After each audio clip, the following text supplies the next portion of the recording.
it is fireworks. I'm telling you, Kenya imeamka. And Raila Odinga just delivered a powerful speech, a very shocking secret.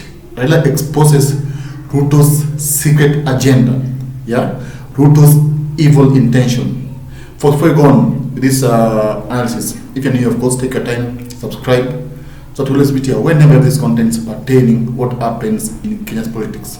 And not forgetting, let me say hi to you. I believe you're doing well, whatever you are. Now, sorry for that. Now, Raila Odinga, of course, attended the Jubilee in DC. That, of course, is now trending in Kenya. Uhuru just told Ruto that I'm not going to retire, yeah, and I will fight you directly. You can't mess with my property, and of course I will fight you. So Raila, of course, was forced to deliver a very shocking speech that I believe has shocked so many Kenyans.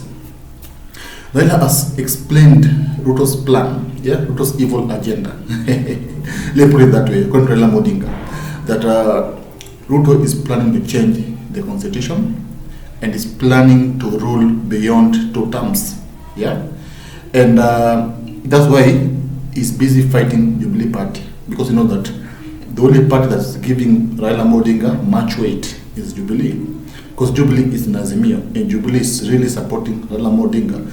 I tell you what, people have been saying that, oh, in Mount Kenya voted for Ruto. That's not true. Of course, they gave him votes, but a good percentage gave Raila Odinga votes. Is the reality. Raila garnered over 500,000 votes from Mount Kenya.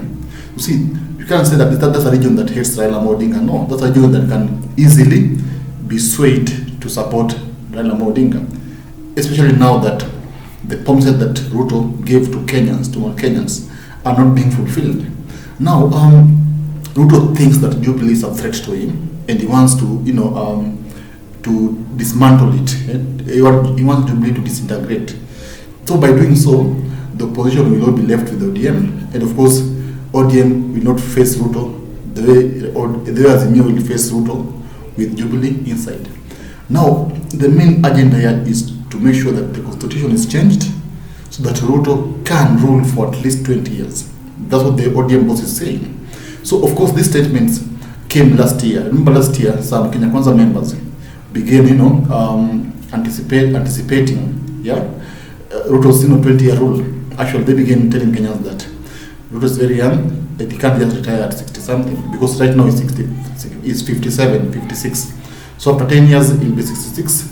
So he'll be very young at 66. So the church should be changed, and he should rule for at least 20 years. That's what our very powerful Kenya Kwanza member said. And of course, this statement can't be just out of nowhere. This is something that, of course, is being discussed within Kenya Kwanza. And that's what Raila is saying. Ruto's interest in finishing or killing Jubilee is because he wants to rule this nation for 20 years. And that is what Raila is calling out to Kenyans to make sure that does not happen. Because just imagine, right now life is tough. Should Kenya remain in this situation for 20 years, people will be finished. Yeah, life is tough.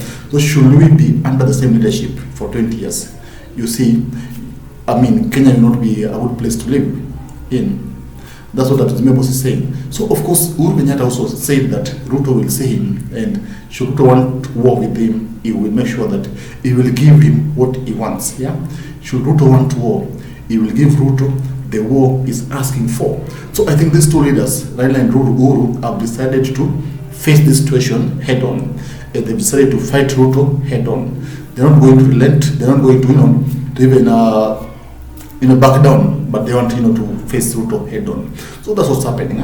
So Raila's speech, of course, exposes some dirty tricks that Kenya Kwanza is using. Yeah, some dirty agenda. Yeah, some evil plan that Kenya Kwanza has against Kenyans. Yeah, they want. Remember last week, even Gachagua himself said that Kenya Kwanza will rule for 100 years. So see, this is something that is planned. This is a scheme that, of course, Kenya Kwanza is planning. And of course, they believe that no one will, stop them from achieving this agenda they have.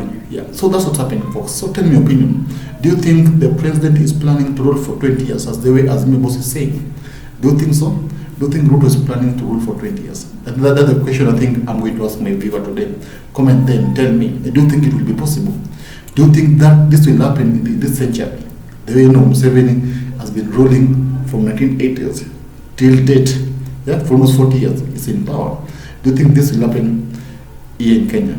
Tell me, and of course, I'll be glad to, of course, answer you back. Thank you for watching. Of course, subscribe, comment, and we meet you next time.